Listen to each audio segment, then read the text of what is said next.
तो अभी number system शुरुआत किया मैंने, आपके 2 नंबर पक्के कर दिए। चलिए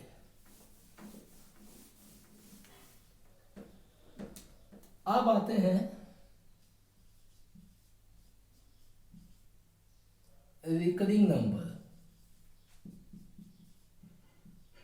रिकरिंग नंबर जिसको बोलते हैं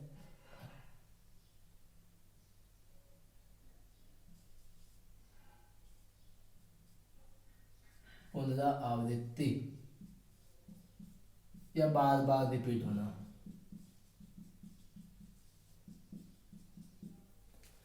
आपने देखा होगा, जैसे हम 10 में 3 को डिवाइड करते हैं तो 3.33333 आता है।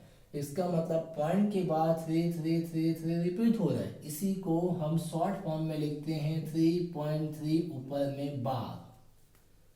तो इसी को बोला जाता है रिकरिंग नंबर। तो एग्जाम में आता है कैसा क्वेश्चन, एग्जाम में दिया रहेगा, बोल दिया जाएगा कि भाई 3.4 ऐसा बार दिया रहेगा, इसका भिन्न में 3.4 को भिन्न में बदलिए। भिन्न में बदलने बोला का मतलब इसको फ्रैक्शन के फॉर्म में लाना है। ऑप्शन बहुत सारे दे देंगे, लेकिन आपको ऑप्शन के थ्रू नहीं जाना, आपको इसको सॉल्व करने का टेक्निक सीखनी है। अभी बहुत सारे एक्चुअली एक पीएससी मेंस में भी आता है, लेकिन मेंस में जब रिटर्न में लिखने आता है तो 2 नंबर का क्वेश्चन होता है। एग्जाम में भी आता है, लेकिन वहाँ पे मैनुअली लिखना पड़ता है। यहाँ पे हम इसके शॉर्टकट के बारे में बात करेंगे कि क्वेश्चन देखा आंसर निकाला, क्वेश्चन देखा आंसर निकाला। चलिए तो मैं शायद आपको इसके आगे एक्सप्लेन करता हूँ। मैं इसी को लेता हूँ 3.41 ऊपर में बार है। तो आप अभी सिंपल सा कॉन्सेप्ट बताओ, अभी पॉइंट को भूल जाइए, बार को भूल जाइए। पॉइंट को भूल गए, बार को भूल गए, तो अभी नॉर्मल क्या नंबर दिख रहा है 34। क्या दिख रहा है इसमें 34। अब नॉर्मल नंबर मानते हुए बिना बार वाली संख्या को माइनस करेंगे। तो बिना बार वाली संख्या कौन सी है हमारे पास 3। ठीक है। अब जितने अंकों के ऊपर बार लगा है, जितने अंकों के ऊपर बार लगा है उतने बार नीचे में 9 लिखना है। तो 34 में से 3 जाएगा तो 31 डिवाइड बाई 9। तो 3.4 बार को सॉल्व करने पे 31.99 व 31 डिवाइड बाई 9 आएगा। और एग्जांपल लेते हैं 4.60 पर बार है।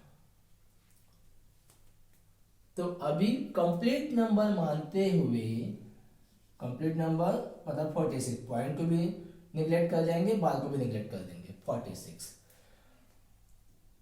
कंप्लीट नंबर मानते हुए बिना बार वाले नंबर को माइनस करना है। तो बिना बार वाले नंबर कौन सी है यहाँ पे 4। फिर मैंने क्या बोला था कि पॉइंट के बाद जितने अंकों के ऊपर बार लगा होगा, पॉइंट के बाद जितने अंकों के ऊपर बार लगा होगा उतने बार 9 लिखना है। तो हम इसको 9 कर देंगे। पॉइंट के बाद कितने अंकों में बार था, केवल एक अंकों में बार था। तो 42 डिवाइड बाई 9।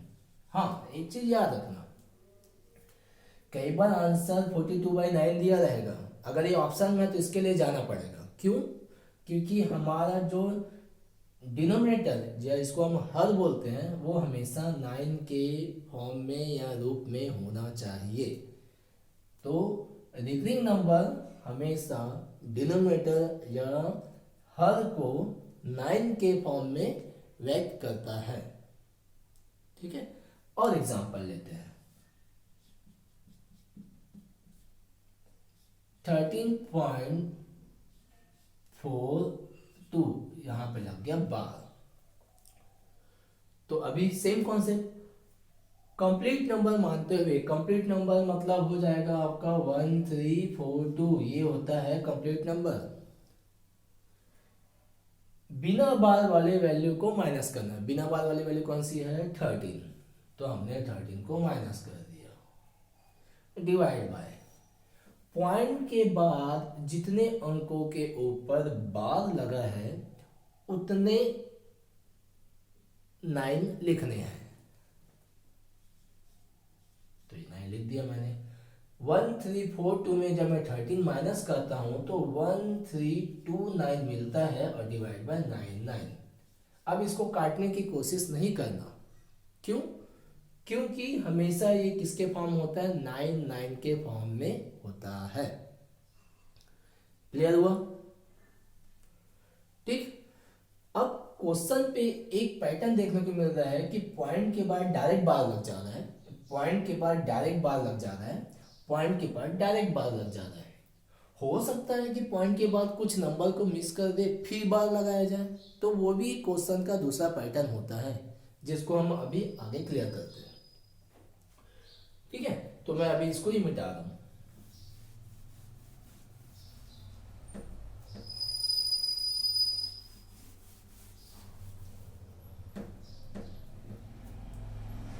मैं एग्जांपल लेता हूं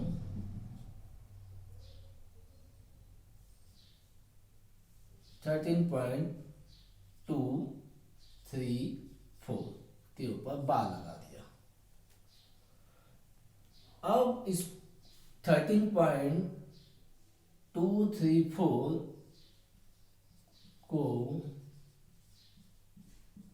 भिन्न में बदलिए या व्यक्त कीजिए। ठीक है, अब प्रीवियस क्वेश्चन में क्या दिख रहा था कि पॉइंट के पास डायरेक्ट बार आ जा रहा था, लेकिन इस क्वेश्चन में क्या हो रहा है, पॉइंट के बाद एक नंबर आ रहा है, एक अंक आ रहा है, लेकिन उसके बाद बार लग जा रहा है। तो इसमें डरने की बात नहीं है और बहुत सिंपल सा होता है। इसको सॉल्व करें, पहले वही लॉजिक है, कंप्लीट नंबर मानते हुए, पूर्ण संख्या मानते हुए, पूर्ण संख्या मतलब 13234, बिना बार वाले नंबर को माइनस करना है। बिना बार वाले मतलब 132, बिना बार वाले मतलब 132, तो 132 हम माइनस करेंगे, डिवाइड बाय जितने अंकों के ऊपर बार लगा है उतने बार 9 लिखते हैं। कहाँ लिखते हैं, नीचे लिखते हैं। तो बार पॉइंट के बाद जितने अंकों के ऊपर बार लगा है मतलब 1 2, तो 9 और 9 2 बार लिखा जाएगा। अब पॉइंट के बाद एक ऐसी संख्या छोड़ गई है एक जिसपे बार नहीं लगा है, तो ये मान के चलिए जब पॉइंट के बाद जितनी संख्या आएगी जिसपे बार नहीं लगा है उतने बार 0 लिख दिया जाएगा, आपका 0 लिख दिया जाएगा।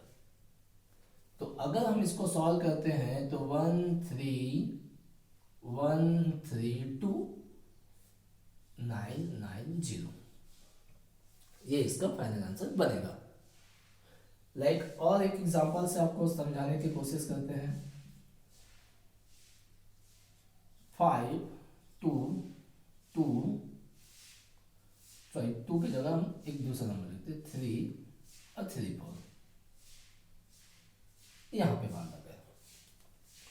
तो आगे चलते हैं, कंप्लीट नंबर मानते हुए सबसे पहला ये कंप्लीट नंबर मानना है भाई। कंप्लीट नंबर मतलब होता है 5 2 3 3 4 माइनस। सेकंड स्टेप क्या बोलते हैं, बिना बार वाले नंबर को माइनस करना है। बिना बार वाले नंबर कौन से यहाँ पे 5 2 3, 5 2 3 डिवाइड बाय जितने अंकों के ऊपर बार लगा होगा उतने बार क्या लिखना है हमको, 9 लिखना है। कहाँ, डिनोमिनेटर या हर में। तो कितने अंकों पे लगा हुआ है 1 2, तो 2 बार लिखेंगे 9 और 9। अब आगे पॉइंट के बाद 2 अंक छूट गए हैं। यहाँ पे पॉइंट के बाद एक अंक छूटा था तो 0 लगाए थे, एक 0 लगाए थे। पॉइंट के बाद एक अंक छूटने का मतलब है कि पॉइंट के बाद एक नंबर है जिस पर बार नहीं लगा है। पॉइंट के बाद यहाँ पे 2 नंबर हैं या 2 अंक हैं जिसके ऊपर बार नहीं लगा है, तो पॉइंट के बाद जिसके ऊपर बार नहीं लगा होगा उतने बार जीरो डालना है। तो पॉइंट के बाद 2 अंक है तो 2 जीरो लिख देंगे। इसको सॉल्व कर लेंगे और यही ऐसा ही फॉर्म में रखेंगे। इसको ऐसा ही फॉर्म में रखेंगे। तो इसको बोला जाता है रिकरिंग नंबर। ये आपको 1 नंबर देके जाएगा एग्जाम में। ओके, चलिए आज की क्लास यहीं तक रखते हैं। आगे नंबर सिस्टम में बहुत सारे टॉपिक हैं। हमने नंबर सिस्टम को बहुत छोटा छोटा करके बताया ताकि आप अच्छे से तैयारी कर सकें। आज हमने टोटल 5 चीज़ें बताई मैंने आपको। प्राइम नंबर, अभाज्य संख्या, को प्राइम नंबर, सहभाज्य संख्या, रैशनल नंबर, परिमेय संख्या, इरेशनल नंबर, अपरिमेय संख्या, इंटीजर्स, पूर्णांक, और रिकरिंग नंबर मतलब पुनरावृत्ति, बार बार जो रिपीट होते हैं। तो आपके आज के एपिसोड में 3 क्वेश्चन की तैयारी हो चुकी है। तो आप इससे रिलेटेड क्वेश्चंस आप सॉल्व कीजिए। आप जो भी बुक प्रीफर करते होंगे सब में क्वेश्चन आपको मिलेगा। आप टेक्निक को फॉलो कीजिए यहाँ की। आप बुक से कोई भी क्वेश्चन बनाइए। ठीक है, okay, thank you so much.